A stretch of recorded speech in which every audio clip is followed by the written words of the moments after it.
Who's that coming down the track? Who's that coming down the track? It's a mean machine in red and white. Mean machine in red and white. Ain't nothing finer in the land. Ain't nothing finer in the land. Than a drunk obnoxious driver man. Than a drunk obnoxious driver man. Go, go! Go, go!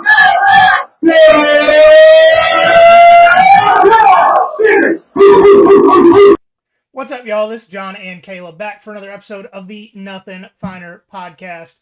We are talking about the huge Week 5 we've got ahead of us this week. But before we get to that, looks like Caleb's dealing with a little bit of technical difficulties over there. Yeah. Well, stupidity difficulties. I totally didn't realize my lights were even off there. So sorry to the people watching on YouTube. Well, you fixed it before really the video even got going, so we'll be all right. How you been? What are you drinking? I have been good. I just got home from work a little while ago, and my daughter has made it a custom to give us a tea party. My keyboard is freaking out on my computer right now, which is just great. Technical difficulties all around today. But yeah, it's been good.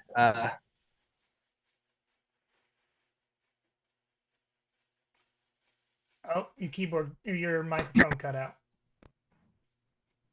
Okay, how about now? It just said it came. Now. We're having a good time tonight. Yeah, Linkin Park put out another banger on Tuesday, and so that's been on repeat. Somebody remind me to go back and listen because I haven't listened to it. I haven't listened to any of the stuff they put out. Gotcha. The new one they just put out had a bit of a scream in it that made me feel some feelings. Okay. For sure. Okay. But yeah, it's good. So that's been my week, is listening to that on repeat. How about you? Good. Woke up this morning to the building that I was supposed to be working at anyways. Their alarm started going off at 5:30 this morning due to electrical fire alarm components being outside in a hurricane. You know, normally electronics and water don't mix well. But the people who did the install on this job just decided to royally screw the next guy. And you're looking at the next guy. So right. So yeah, I had to get up real early this morning, go out there and get their problem fixed, and then, I did my stuff and ended up getting home at a decent time today. I was a little worried because actually there's an island between where I live and Hilton Head. Ooh. And as the crow flies, let's put it like, you can see Hilton Head from the north end of Tybee, right? Mm-hmm. So this island is not very far from my house, like legitimately maybe 4 miles as the crow flies. They had a tornado hit at sunrise this morning. Ooh. So I wanted to get back home as early as possible, in case there was something to happen around the house, not have dogs and cats trying to figure out if they're in Kansas anymore. Right. But no, it's relatively calm right now. We're recording a little bit earlier tonight just to prevent any sort of power or internet outage on my end from affecting being able to get this episode out to you guys. I know we missed last week, but we're trying. So, it is right at 5 o'clock somewhere. So I'm drinking, let's see what this is. A Loganville Beverage Buffalo Trace single barrel. All right. It's been in the bar for 3 years. And it's only 90 proof, which is mainly why I'm drinking it instead of something else, because it's only 5 o'clock. 2 or 3 of these, I'll be okay. 2 or 3 of some of this barrel proof shit, and I will not. Yeah. But gotta have something though. Are you ready? Because I don't know if I am. I don't know if I am either. We're just gonna do it. My computer's freaking out, and I'm freaking out. So, first game we're talking about this week: Oklahoma State at Kansas State. I did update these lines this afternoon, so they are different from what you heard in the interview with Cody yesterday. But we got Kansas State -5, over under 55.5. Oklahoma State has had a season of struggle games so far, giving up 28 points to South Dakota State, a game they should have lost to Arkansas, benching and then going back to Allen Bowman in a loss against Utah. Um, no one on the offensive side of the ball has been effective or really looked good this season. Hmm. Just if I had asked you where Oklahoma State would be ranked in rushing offense with Ollie Gordon still on the team, where would you have said it they were? I would probably assume they're at least a top 25 rushing offense, but I'm guessing based on that setup, they are not that. They're actually bottom 25, 115th in the country, averaging less than 100 yards per game at 96.2. Ooh. That's like, man, with what we've seen from UNLV and Bear Alexander, would it shock you if Ollie Gordon is just like, fuck this, I'm redshirting, I ain't doing this no more? Not really. If that's kind of now, granted, he didn't transfer this year, so maybe he's going to have some patience for it, but wouldn't shock me at all. Yeah. The passing offense has done relatively well, ranked 15th in the country with 309.8 yards per game. But if you take away the blowout against Tulsa, they actually average passing yards that would put them in 36th place. 267, I think it was. I did the math and didn't put it in here, so that's on me. But yeah, so without that blowout of Tulsa, they look like an entirely different team statistically. Kansas State, while they did have a bad game in a hostile environment with a true freshman quarterback to an underrated BYU team, is still a very good team. Yeah. Going into this one, Oklahoma State is allowing 180.2 rushing yards per game, good for 101st nationally. Meanwhile, Kansas State is the 15th best team in the country at running the ball, averaging 240.2 yards per game. And Kansas State has played significantly higher competition than most of the teams that are going to be in that top 20. And that includes a game where they got blown out and barely got in the end zone. Right. That includes the game against BYU where they, what is it, towards the end of the half, every time they had 3 consecutive offensive plays with turnovers. Mm-hmm. Hilarious to watch if you want to go back and watch the first half of that game because it was tied 6-6, 9-9, something like that at the end of the first half, and then 3 offensive plays by Kansas State later. BYU got the ball inside the 23 times. Yeah. Oof. Yeah, I do have to agree with you on Kansas State winning this game. I don't know if you'd said that yet, actually, now that I say it. I assume that's what you're going with. Oh, yeah. Wildcats getting ahead in the game on this one. Yeah, yeah. Not to agree the whole time, but yes. I agree. The run game is definitely going to be in the factor in this game because that's who both these teams at least try to be. And again, we wouldn't have thought this at the start of the season, but Kansas State has the advantage in that department on both sides of the football. You talked about Oklahoma State being near the bottom on offense in rush offense. Kansas State is 23 in the nation in rush defense. Yep. Now, that's not winning any awards, but that is a pretty significant advantage. You've already talked about the fact that they've got a pretty significant rushing offense advantage over their defense. So it seems like a no-brainer to pick Kansas State. I would take them to cover as well at this point, especially since it's a home game for them. Yeah, I would not really hesitate to put a little bit on the over as well. And that's because while Oklahoma State struggles in rushing defense, Kansas State is in the 100 somewhere when it comes to passing defense. And that is the only thing offensively Oklahoma State has done well this year. But if I was going to put money on this game, it would be Kansas State money line and the over. Well, let's wait for best bets to see what I think about that. Going into a game that if it hits the over, I'd shocked. Yes. And that's Louisville at Notre Dame. Notre Dame currently favored by 6.5 points. Over under 45. It's dropped, I want to say 3.5 points since I looked yesterday. I'm probably still taking the under in this one.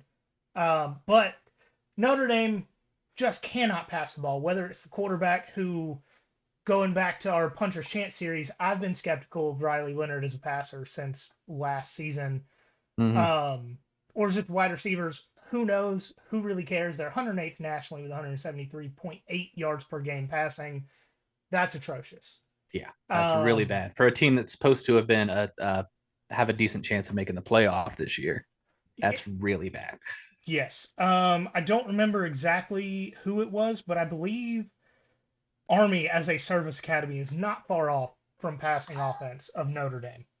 Yikes. To be fair to Army, because if you're not watching on I YouTube, lost your audio. Is it me or is it you? oh, I can hear you, and it's registering my mic here. Can you hear me? Hang on. Trying to see if my mic is working. It's plugged in the same system. I don't know if it's me. Let's see. Can you hear me? Yep, everything works on my end. All right, I'm gonna keep going. Let me know when you can hear me. I'm going to restart my computer Can you hear and me? see if that helps. Okay, I'll see you back here in just a minute. All right, so going back to Notre Dame's passing offense, they are 108th in the country. Meanwhile, Navy's 114th, and yeah, Army and Air Force are way down there, but Navy is up there. Army started passing the ball more. If you're not watching on YouTube, I am wearing my third ID Army jersey because they play tonight. But Louisville, on the other hand, is 44th in passing defense and 18th in stopping the run. And Louisville runs the ball almost as well as they stop the run, averaging 194.3 yards per game. You know, this game, obviously, it's in South Bend. Louisville put it on them last year, so would it shock me if Notre Dame came out with some extra fight? No, it absolutely would not. But at the same time, is there a way that Notre Dame is able to move the ball well on this defense? I don't think so. I really don't. I mean, with Louisville being elite at stopping the run, the only thing Notre Dame can do effectively is running the football. It doesn't seem to be that Notre Dame can win this game, but I've got Louisville obviously covering and winning this game outright. And honestly, I don't think the under would be a bad bet, but I don't know if I'm going to put money on it. Recording stopped. All right, one last stat to bring up while Kaleb was dealing with his technical issues and we paused for a minute. Do you know how many passing touchdowns Riley Leonard has on the season? Is it more or less than 6? Less. Okay, that's what I would assumed. 4. 1. 1. Wow. And it was week 1 against Texas A&M. So he does not have a passing touchdown against Miami, Ohio. Or no, that is Miami, Ohio is the only touchdown pass he has, not Texas A&M. So he did not have a touchdown pass against Northern Illinois or Purdue. They put up 66 points with 0 passing touchdowns on Purdue. Yikes. Yeah. Remember, we all thought, oh, Notre Dame's back. They're fine after that one. Yeah, just in terms, I don't have many notes on this game other than, they've already faced Louisville. Their defense has already faced a better version of Riley Leonard and Haynes King last week. I think they'll be just fine against Notre Dame. Yeah, absolutely. Going into Haynes King's old team, we got Arkansas at Texas A&M. A&M 4-point favorites, over under 52. Arkansas season has just been a giant roller coaster. Starting out, they pulled fans up really high with that 70-0 game, went perfect on touchdown drives. And then immediately a few twists and turns and drops with the Oklahoma State game. They had some stomach drops and more twists with UAB and, a lot of motion sickness with the turnovers against Auburn. Yeah. Are they the most fun team to watch if you don't have a dog in the fight this season? I think so. Yeah. But this game is going to be real interesting on the other side of the ball as well. And that's because A&M has a full-on quarterback controversy. If Marcel Reed plays well against Arkansas defense that has 7 turnovers through 4 games, he could dethrone Connor Wigman as the quarterback in College Station because Connor Wigman has been just a Awful. lot of hope. Yeah. Raw talent out the ass. Um, very little production on the actual field. A lot of that's due to injuries. But when he's had time under center, it hasn't gone great. Um, both of these teams are difficult to read because of the roller coasters they've both been on this year. A&M throttling Florida in the swamp, and then only beating Bowling Green at home by 6. Yeah. But Bowling Green is, a jump scare this year. They did it to Penn State. They did it to Texas A&M, who are, being honest, pretty much the same program in different conferences. But Yeah.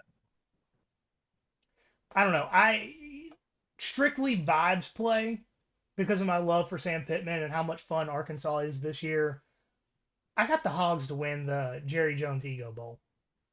I do love me some Sam Pittman. The vibes are really good around Arkansas. Here's the thing about Texas A&M that we've understood for a long time. Everybody except the Texas A&M fan base has understood this for a long time. They will completely frustrate you against teams that they really should have no trouble with. And then they'll come out the next week and win by 30 and look like they could be a playoff team if they played better the rest of the year, And then they'll inevitably screw up against somebody else, and the cycle repeats. 2021, perfect example of that. They played their best game against Alabama, and then they choke several times throughout the rest of the year. That's just who they are. This is a week where Texas A&M actually looks like it's a good team for a little bit. So I'm picking Texas A&M just based on their patterns. I trust them to have that game more than I trust Arkansas to have that game this week. So we're not agreeing on everything this time. Give me Texas A&M, and as much as it pains me to say that. Yeah, and honestly, as Georgia fans, we have no reason to hate Texas A&M except for every time we believe in them, they find a way to disappoint us. Like if there's one thing Yeah. Texas A&M football is good at, it's disappointing people. We have some experience in that. I think Texas A&M is what haters always insisted Georgia was before we actually got over the hurdle and won the championship. I would agree with that if they had not had a losing season in the last 3 years. Well, 2010, Yeah, but we but they still made didn't a even bowl make game, a I bowl guess. game. Yeah. Like, But that's why I so say they're who people said Georgia was. That's not okay. who that Georgia actually was. I was about to say Georgia has not missed a bowl game since I was born. Mm-hmm. So Let's keep it that way. that yes, I agree. But Texas A&M needs to get to that level if they're going to claim to be the Mark Richt era Georgia teams. They Yeah. also need to make a SEC title game every now and then. Yeah. They still haven't done that. Missouri did it year 2, and Texas A&M still. Wait, has Texas A&M played a game versus Georgia Tech since they joined the SEC? Now I need to figure this out. I was about to say because that's the only time they have played in Atlanta. Nope. Last game was 1996. Texas A&M has not played a game in Atlanta since, unless it was a bowl game or or a kickoff game. They have not played a normal regular season game in Atlanta / since. conference championship. Yeah, yeah. Texas A&M down bad. Mm-hmm. That's normal, though. Do what? I said that's normal for them, though. Facts. I actually read an article earlier from. It wasn't even an article. It was a LinkedIn post that made its way to Instagram about how this guy won't hire Texas A&M fans if they have a post on social media doing horns down because it means they have a loser's mentality. It sounds like that guy has a loser's mentality. Sounds like he just gets offended by the horns down. Yep, that's kind of where I was at, but at the same time, it's like, well, is he really wrong? Like, if Yeah. I was going to hire somebody and they were a Florida State fan and most of their posts were about how they got screwed by the Undefeated. playoff committee. I could see that. They haven't played in so long, though, that it's just Rivals doing what rivals do. Now, if Texas beats Texas A&M this year, which is pretty likely, and the picture is dated after that loss, then yeah. But Yeah. But like, if the guy was qualified, might still hire him. But I'm just not going don't to put him pay in the him same what I room would as have you. before. Yeah, that's a good point. Because at some point, the job's going to get hard, and I don't trust you to keep working. Yep. Not without copping an attitude. Yeah. Oh, the scheduling committee screwed me. No, dude, just do your fucking job. All right. Last game we're talking about. Actually, you want to do best bets first? Yeah, let's stall as long as possible. Let's do No, that. because I want to say what I gotta say and dip. Yeah, I'm with you. That's because I don't want to sit on it. You know. Yeah. All right. Best bets this week. We got Oklahoma -2.5 at Auburn. Kaleb, put it on yours too if you want to, because this is just Cool. I'll easy swap my money. dumb one for that one. Easy money. Oklahoma's defense is too good for Auburn to be able to do anything without a quarterback. I have it in here as a reliable quarterback, but they don't really have a quarterback right now. Mm-hmm. I truly think you could put Dylan Bell as Auburn's quarterback, and he would have a better season. He does have a passing touchdown in his career. Yeah, Auburn has one too. They also just have a lot more interceptions for that whole right. game. Yeah, unless somebody in Vegas knows that he's about to Tanya Harding the Oklahoma defensive line's kneecaps, I don't see why this line is so low at all. Yeah, this seems like free money. I get it's Oklahoma's first SEC away game. Like, I get it. But we saw in the second half of last week's game, Auburn fans just quit. Mm-hmm. And to be fair, as a fan, if you quit, your team has given you a reason to. Yeah. It's not a quitter's mentality to quit making noise in the stands if you're sitting there in the fourth quarter and your team has thrown 5 interceptions. The quarterback who you thought was your savior after this transfer from Michigan State ended up falling apart. And then he throws 5 interceptions. Well, it was 5 total on the day between the two quarterbacks. Oh, okay. Well, still. Hank Brown threw 3. Yeah. Auburn fans, talk to a counselor, get some help, because you obviously need it. I would need it too. Yeah, I'm hoping we can get somebody for that game next week. But like, have the reporters even called it in for the season? We'll find out. I hope We'll not. see. I hope not.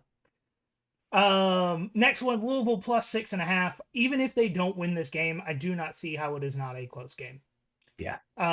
Does Notre Dame hit that 65-yard field goal instead of trying to get the ball closer? Who knows? Who knows? But I don't think Louisville loses by a touchdown or more. Last one, I got the real GSU -3.5. I think they cover. As much as I love Del McGee, as much as I love all the Georgia staff that went over to help boost that Georgia State program, the first team to score touchdowns on Ole Miss's defense was Georgia Southern. Yep. And if Georgia Southern had not gone for it on so many fourth downs and started kicking field goals in the red zone, they would have scored upwards of 24 points against Ole Miss because they got down there a number of times. So, with that being said, I know Georgia State went out and beat Vanderbilt. They also allowed a double-digit comeback attempt in the fourth quarter by itself. I just have a lot more confidence in Georgia Southern to win this game. I'm personally putting money on that. Yeah. I got the real GSU taking this one home by more than 3.5. Yeah, that's a good bet. The real GSU, they got to defend their name, and I wish that the governor would make it official every year. Whoever wins this game, they are the real GSU for the next 12 months. Facts. All right. So a couple of mine. Oh, I got two. Go ahead. No, I got two more. That's right. I got too many. I'm probably losing money this week. Is what it is. Stanford at Clemson. I don't know about the spread. What I do know is this game's going over 58. Oh, Stanford has a good quarterback, good receivers, good run game. I don't know what that's going to do against this Clemson defense, but Clemson's trying to prove a fucking point after that Georgia game.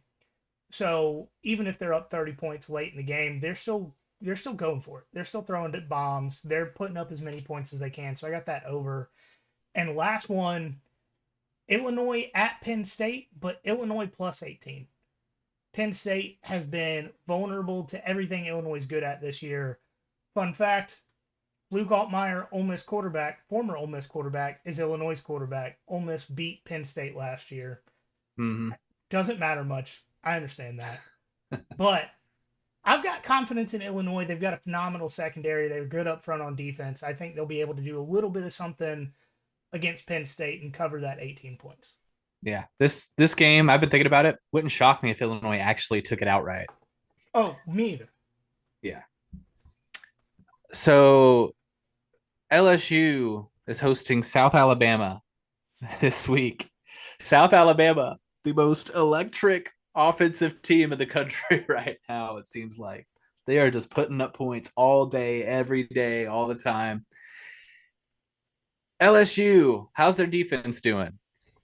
Well, Christopher Smith, fan of the show, LSU fan, good friend of mine, also in the group chat, posted on Facebook the other day something about the Georgia fans know what I'm talking about. I'm trying to get the house to hunker down. He's in Macon in the path of the hurricane. And I said, well, you need to be teaching the LSU defense how to do that. Yeah. Factual. So for that reason alone, I almost went with the over, but then I thought it'd be way funnier if I did South Alabama plus 20.5. I think they could keep it closer than 3 touchdowns. You know, they've been, again, slinging it around. Offense has been absolutely untouchable. So I wouldn't be surprised at all. So give me that bet. Why not? Then Northern Illinois and NC State. Why did I think I meant something else. I wrote over in this one. I think, no, I did. And there's a reason why. Never mind. My brain was dumb. Second half against Clemson last week, NC State started putting up some points, figuring some stuff out. It was the second string defense for Clemson. I get that. Second string defense for Clemson probably has more talent than the first string defense at NIU. And so I think NC State uses this week to figure some stuff out, put up some points. Obviously, their defense isn't very good, so NIU is going to put up some points. Seems reasonable to me to pick the over here. Going back to the South Alabama line, yeah. I 100% agree with you. And if I remembered that game would have been played, we probably would have had that one. Scoring offense, points per game. Where do you think South Alabama is in the country?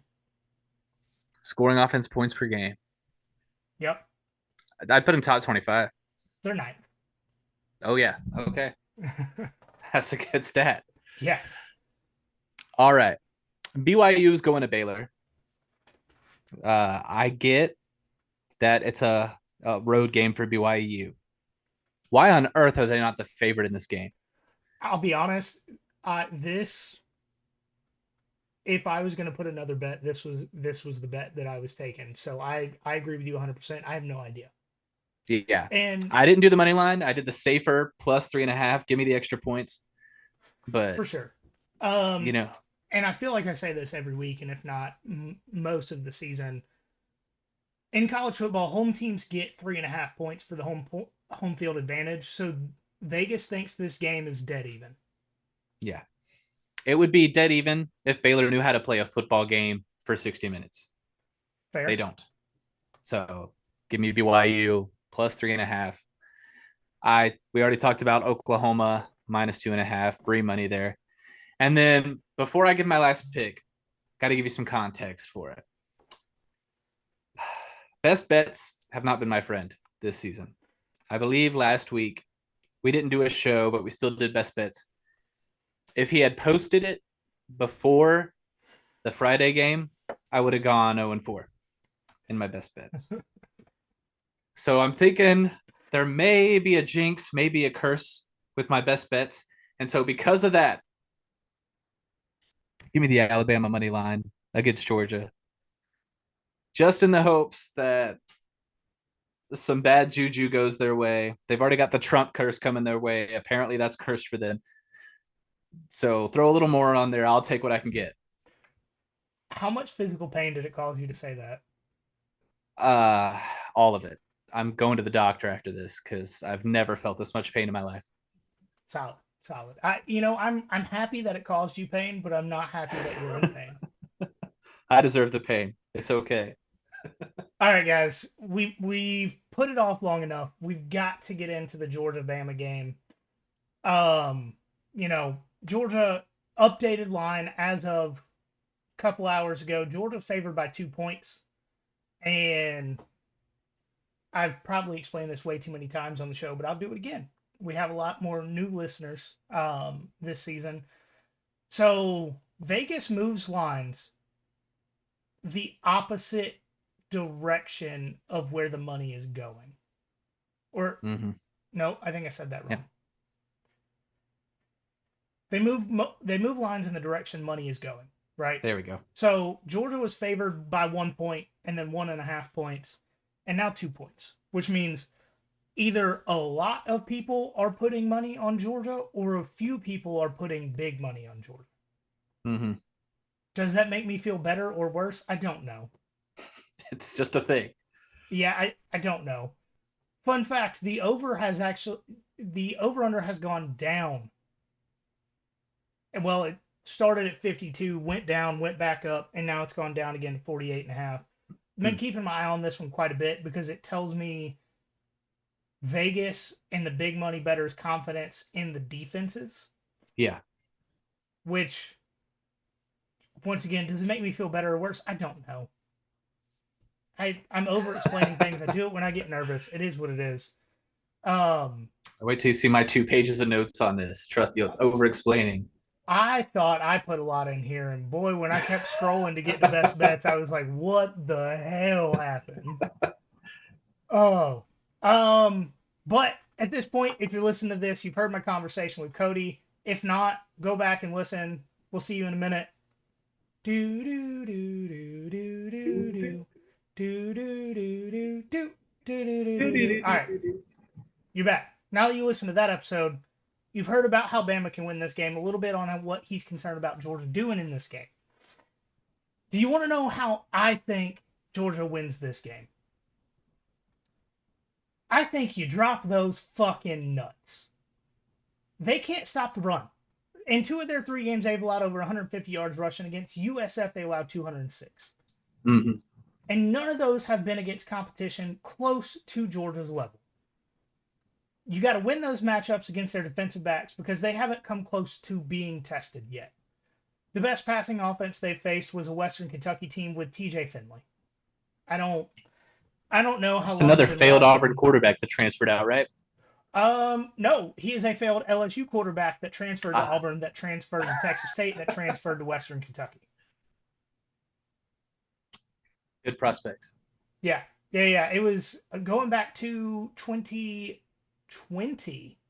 It was TJ Finley and Max Johnson fighting for the starting quarterback spot that season. Max Johnson is the same guy that, sadly tore his ACL week 1 at UNC. And TJ Finley is the guy that has now been to 4 different universities, and the only one he has looked like a competent quarterback at was Texas State. Yeah. Win those matchups. I already said that part. Get the fucking tight ends involved in this game. Like, you have Lawson Lucky, Oscar Delp, Jaden Riddell. You have a room full, stacked to the brim of big physical tight ends that cannot just run somebody over, but can catch a pass. Get them involved. I know Oscar's been hurt or dinged up a little bit most of the season, hasn't been really involved. I don't give a shit. Lawson Lucky is a guy I've been excited to see for 3 years now. Put him in the fucking game. Get him Throw in him some passes. Benjamin Urasek was the only offensive weapon Stanford had last year till he got hurt. Put him in the fucking game. Throw him some passes. Raylan Wilson and C.J. Allen going to put on some hobnail boots and break Justice Haynes' fucking nose. Let's go. Throwing it way back. If you don't know what I'm talking about, do some research. It hurt these fucking players. Not injury-wise. Cause them pain. Big difference. Yeah. I don't want anybody to get injured. Let them go home sore, not in a hospital. Right. Like, make them feel like they got in a car accident. Hmm. You know, make them feel like a Georgia player was driving them, if you will. The biggest key to winning this game, punch them in the fucking face and don't stop. Beat them. Run through them. Pass over them. Make their offensive players regret ever getting past fucking flag football. Hit Jalen Milroe so hard and so often, we mistake him for DJ Uyunglele seeing damn ghosts and transferring to another school next year. Like, cause them permanent emotional distress. That 17-year-old kid that we don't stop fucking hearing about, make him wish he was at homecoming this week. That kid has never once been hit in his life like Malachi Starks will hit him. He has never once been hit like Jalen Walker will hit him. Bring the fucking pain and leave the Crimson Tide in a crimson little fucking puddle of tears on the side of this warpath, because it ain't stopping in Tuscaloosa. This shit's going all the way to the fucking national championship back in Atlanta, where you already beat the fuck out of Clemson. Dogs on top. I don't want to hear nothing else about it. Let's go. Yeah, you are going to hear something else about it from me. Well, that's the only thing else I want to hear about it. Yeah. 16 years ago tomorrow, maybe 16 years ago today, by the time you're listening to this, we all remember what happened in Athens 16 years ago with that blackout game, almost to the day. They're going to go out there in Tuscaloosa, and we're getting revenge for all of it, is the goal. The only time we have beaten them since then is when we got a second crack at them in the same season. To be honest, there's been 4 games since we played them last. It's a lot like getting a second crack at them. The way some Georgia fans are talking, and especially there's a couple of prominent Georgia podcast hosts I've heard talking like this, we might as well not even show up on Saturday. By the way, Georgia's players have made it very clear that they are aware of all the doubt. They're aware of the comments being made. You think that's not going to motivate them? You lost your mind. Maybe that's the point. I don't know. Last time Georgia lost in September, Kirby Smart was in his first year. We remember that Alabama. First year. It hurt. What? So we remember that first year. It hurt. Yeah, it hurt a lot. Alabama has only lost 1 in September. That was last year against Texas. You know, I know you're like me. You could probably see this game going just about any direction under the sun. I could see Georgia totally exposing Alabama and getting that revenge. I could see Alabama doing the exact same thing. Most Alabama fans are not like that at all.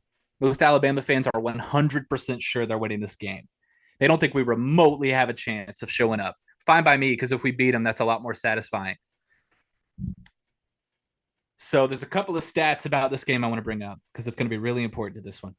In the entire history of this rivalry, the team that scores 30 points first, you're 22-0, undefeated. You get to 31st, you win. Our offense has not done that in the Kirby Smart era at all. Our defense got us to 30 points in that national championship game. Offense has not done it. If we want to do it this time, we got to put our feet on the gas and keep it there. If our foot is on their throat for a second, we got to press down and keep pressing down. We haven't done that. We had a tendency to start well, then slow down. We don't want to lose the lead. We don't want to turn the ball over. Keep it going.